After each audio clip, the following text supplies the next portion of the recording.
Assalamualaikum warahmatullahi wabarakatuh. Perkenalkan, saya Reza Lutfia, mahasiswi Universitas Islam Al-Ani di Banda Aceh dengan NIM 1907030449. Di sini saya akan menyelesaikan tugas UAS dari Bapak Ilham Zulfahmi pada mata kuliah Oceanografi.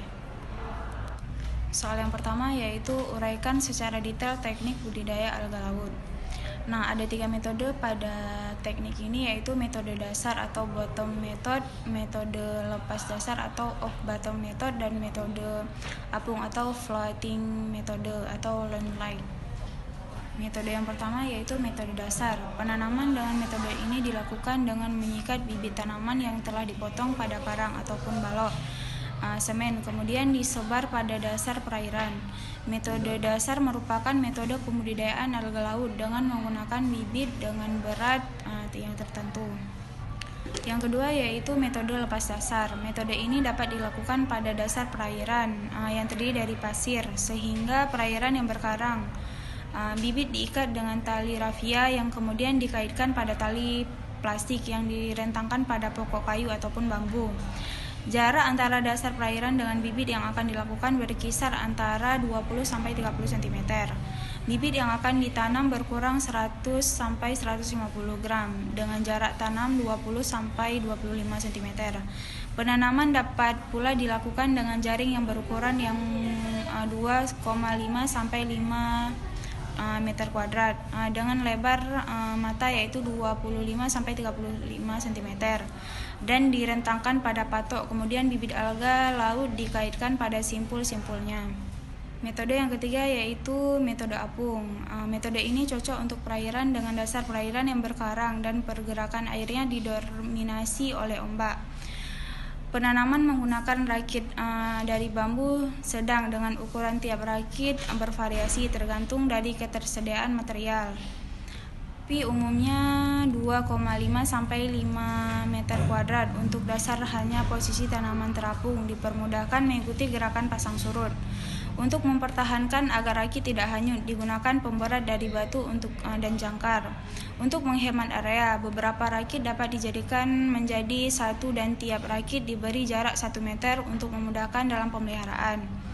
Bibit dikaitkan pada tali plastik ataupun pada tali rafia masing-masing simpul jaring yang telah direntangkan pada rakit tersebut dengan ukuran berkisar antara 100-150 gram. Soal nomor 2 yaitu jelaskan apakah faktor lingkungan dapat mempengaruhi pertumbuhan alga laut.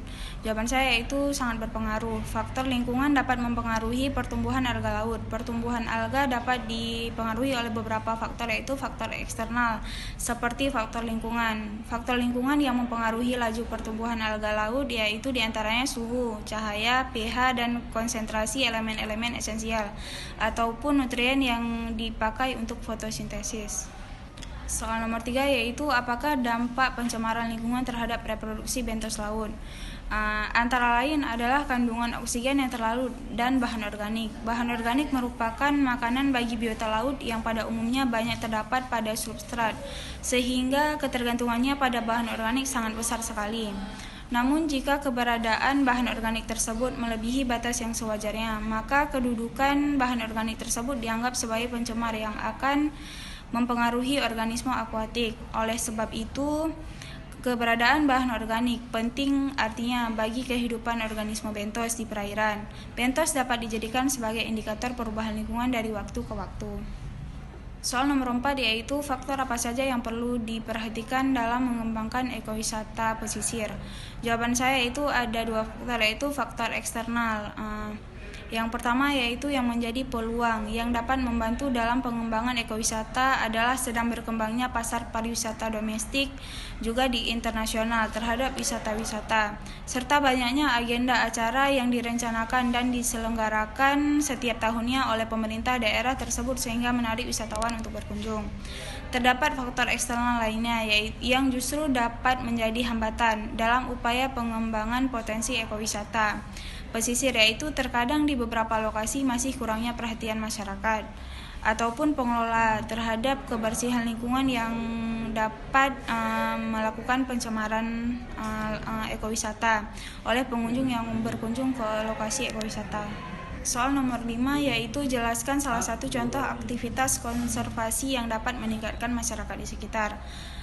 Salah satunya yaitu konservasi satwa langka. Program konservasi satwa langka ini meliputi penyelamatan, rehabilitas, pelepasan, reproduksi, monitoring, dan edukasi masyarakat sekitar. Penyelamatan dan rehabilitasi dilakukan pada satwa langka yang dalam keadaan kurang sehat ataupun tidak baik. Setelah menjalankan pemeriksaan baik satwa itu sendiri maupun lingkungan habitatnya, kemudian dilakukan perbaikan. Setelah itu dipastikan dalam kondisi baik, satwa tersebut baru dilepaskan ke alam liar ataupun ke habitatnya. Meskipun dilepaskan, reintroduksi dan monitoring tetap dilakukan pada satwa tersebut. Hal ini juga harus melibatkan masyarakat sekitar dengan memberikan mereka edukasi dalam perlindungan dan pelestarian satwa langka. Sekian pemaparan dari saya, lebih dan kurang saya mohon maaf. Assalamualaikum warahmatullahi wabarakatuh.